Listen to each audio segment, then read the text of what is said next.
Sir বলছি 21শে জুলাই প্রচুর সম্ভাবনা তৈরি হয়েছে যে প্রাক্তন মেয়র তিনি আবার জয়েন করছেন তৃণমূল কংগ্রেসে। তাহলে তার প্রেমিকার কি হবে? প্রেমিকা গলায় দড়ি দিয়ে ঝুলবে, আবার কি হবে? শুনুন, মুসলমান হলে বিয়ে করতে পারতেন বৈশাখী, কিন্তু এটা হিন্দু আর হিন্দু ল।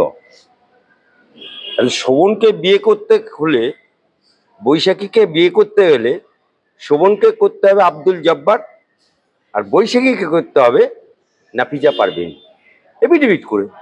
যেমন ধর্মেন্দ্র হেমামালিনী, ধর্মেন্দ্র বিবি ছিল, তাই হেমামালিনীকে পছন্দ হয়ে গেল, বিয়ে করতে হবে, তাই হেমামালিনীকে বিয়ে করতে পারছে না, কিন্তু দিবানা।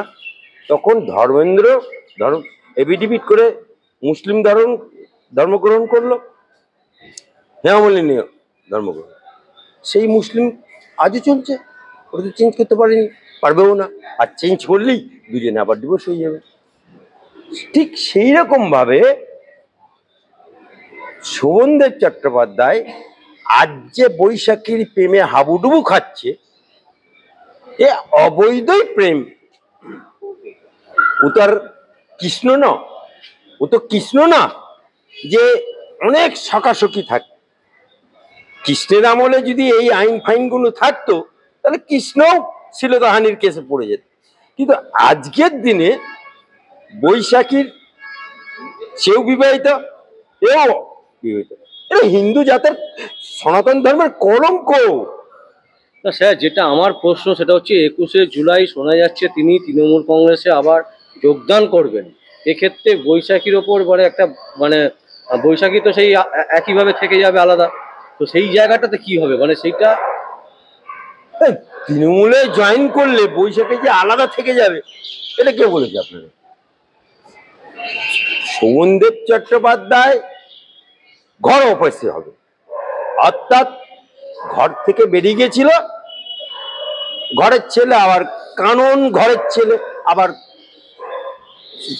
কিন্তু কাঞ্চন কামিনী সে তো অপেক্ষা হচ্ছে না,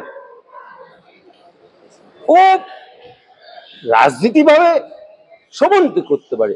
শোভন কলকাতার মেয়র ছিল, শোভন রাজনীতি করেছে, শোভন তৃণমূল করেছে। বৈশাখী তো মধু চাটতে গেছে, শোভনে মধু চাটতে গেছে, তো বাড়ির ভেতরে মধু চাটবে, কিন্তু রাজনীতি ভাবে এন্ট্রি দেবে কি দেবে না সেটা মমতা ব্যানার্জি বিশ্বাস করবে। স্যার, আর একটা গুরুত্বপূর্ণ খবর যেটা শোনা যাচ্ছে যে মৌপিয়া নন্দী জি 24 ঘন্টার একদম যিনি মাথা বলা যেতে পারে, তিনি রিজাইন করেছেন এবং শোনা যাচ্ছে তিনি নাকি 21শে জুলাই মঞ্চে পতাকা হাতে দিচ্ছেন তৃণমূল কংগ্রেস। এ তো হোনাই থা, এ তো হোনাই থা। 24 ঘন্টা চ্যানেলটা এককালে ছিল সিপিএমের চ্যানেল, বামফ্রন্টের আমল। পরবর্তীকালে এই জি 24 ঘন্টার মৌপিয়া কি হলো না, তৃণমূলের ইশারাতে কাজ করতে।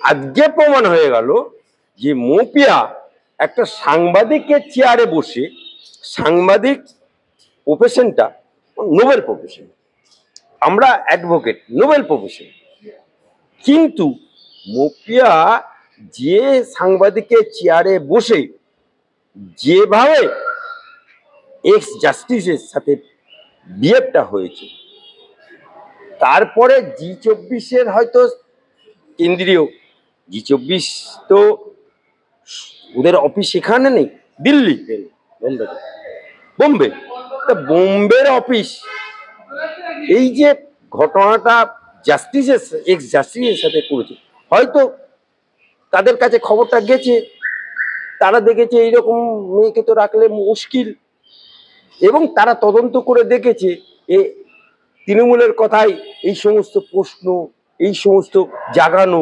করছে, সেই জন্যে ওকে এমনভাবে ইনস্ট্রাকশন দিয়েছে, ও ছাড়তে বাধ্য হয়েছে। এবার ছাড়তে বাধ্য হওয়ার পরে খাবে কি? মৌপিয়ানন্দী কি ওই যে ও কি আল্লাহকে নাম পার দে দেবে বলে ভিক চাইবে? অতএব মধু চাটতে হলে তৃণমূলে জয়েন করতে হবে। তো ওদের তো অনেক রাজন্যা থেকে আরম্ভ করে অনেককে মধু চাটছে, তো মুখেও মধু চাটবে। পিঁপড়ে থাকলে মানে মধু থাকলে পিঁপড়েকে ডাকতে হয় না। যখন এই মপিয়া যদি যখন মমতা ব্যানার্জি বিরোধী ছিল, তখন যদি এই মমতার কথায় বা এই তৃণমূলের কথায় খবর করতো, তাহলে জানতাম ও বাপের বিটি। আজকে উনি তৃণমূল ক্ষমতায় না হওয়ার পরে তখন কিন্তু সিপিএম এর মধু চেটেছে, বামপন্থের আমলে G24 সিপিএম এর মধু চেটেছে। যখন ওই মধু চলে গেল, বামপন্থ চলে গেল, এখন ক্ষমতায়। আরে তৃণমূলে মধু চাটার জন্য কাতলা মাছের মতো টাপাং টাপাং টাপাং করে বিভিন্ন রাজনীতি দলের লোকেরা, এই কদিন আগে যে কৃষ্ণকলি বিজেপির মাল লাভ মারলো, বাগদার লাভ মারলো, তা এই শওকত মোল্লা মালটা কে? সিপিএম এর মাল, লাভ মারলো। রেজ্জাক মোল্লা মালটা কে? সিপিএম এর মাল। শওকত মোল্লা মালটা কে? সিপিএম এর। দোলা সেন মালটা কে? নকশাল। বাত্য বসু যে মন্ত্রী, হ্যাঁ, নাটক করে খেত, রংচং মেয়েকে নাটক করে খেত, লাভ মারলো। তো এইরকম লাভ মারা লোকের অভাব নেই। অতএব এইরকম কাতলা মাছের মতো লাভ মারা লোকেদেরকে মানুষ ওদেরকে অত্যন্ত ঘৃণার চোখে দেখে। একটা এখানে বড় প্রশ্ন রাখছে যে একজন এত বড় সাংবাদিক তিনি এইভাবে তৃণমূল কংগ্রেসে চলে যাচ্ছেন, এতে সাংবাদিকদের মানে একটা বিশ্বাসযোগ্যতা নষ্ট হচ্ছে না? দেখুন, এই তৃণমূল দল, পুলিশ, এসপি যারা আইপিএস অফিসার, সে কিন্তু আইপিএস পরীক্ষা দিয়ে চাকরি পায়। একদম সেই রকম পুলিশ অফিসাররা ইস্তফা দিয়ে এতে জয়েন করছে রাজনৈতিক দলে। এক্স জাস্টিস অভিজিৎ গঙ্গোপাধ্যায়ের ব্যাপারটা আলাদা, ওকে ওই নন ম্যাট্রিক সাংবাদিক বলে। কুণাল ঘোষ যে নাকি একগাল মুসলমানের মতো দাড়ি রেখে পিজন ভ্যান বাজিয়ে বলেছিল মমতা চোর, সমস্ত সাওদানাওদার টাকা কালীঘাটে আছে, ওই মালটা যখন বলল যে অভিজিৎ বন্দ্যোপাধ্যায় বিচারকের আসনে বসে সে বিজেপির গ্লাসে জলে কুলকুচি করছে, আও ময়দান মে আও,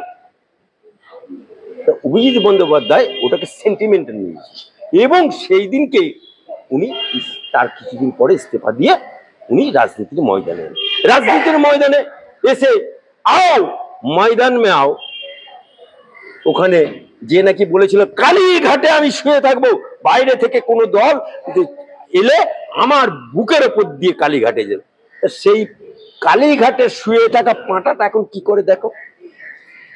তো স্যার, আমার শেষ প্রশ্ন যেটা হচ্ছে, আপনি যেহেতু অভিজিৎ গাঙ্গুলির কথা তুললেন সেই জন্যই বলছি, প্রাক্তন বিচারপতি অভিজিৎ গাঙ্গুলি সম্প্রতি একটি সাক্ষাৎকারে একদম পরিষ্কার বলছেন যে অভিষেক ব্যানার্জিকে জেলে আমি ঢোকাবো।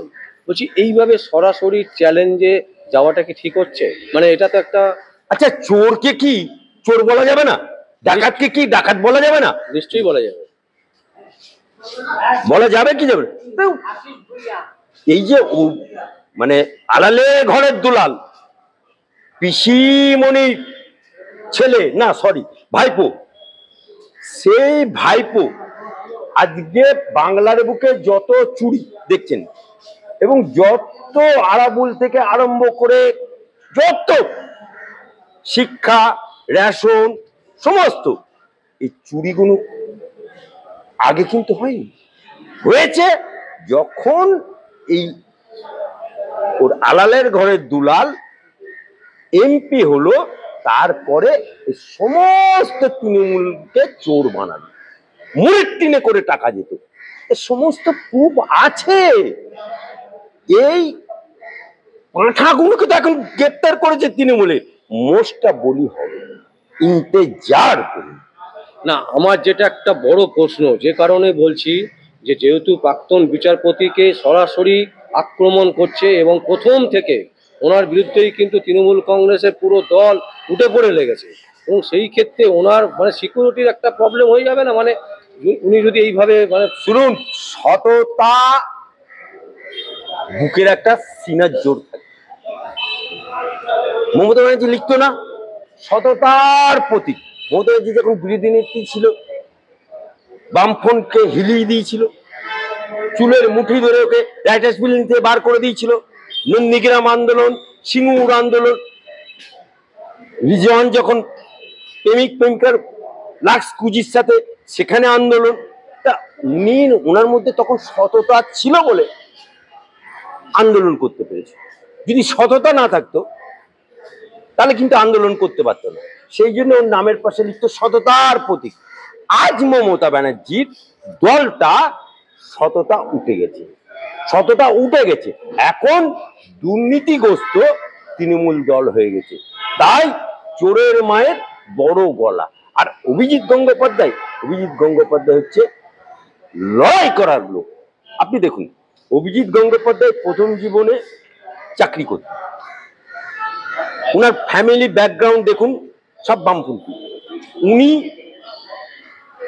চাকরি ছেড়ে দিয়ে এলএলবি করলেন, এলএলবি করে আমাদের সাথে প্র্যাকটিস করলেন, প্র্যাকটিস করতে করতে করতে জজ হলেন, জজ হওয়ার পরে আজকে উনি জজ ছেড়ে, অর্থাৎ উনি স্ট্রাগল করে আজকে এই জায়গায় পৌঁছেছে। আবার এমপিও হয়েছে, সেও লড়াই করে।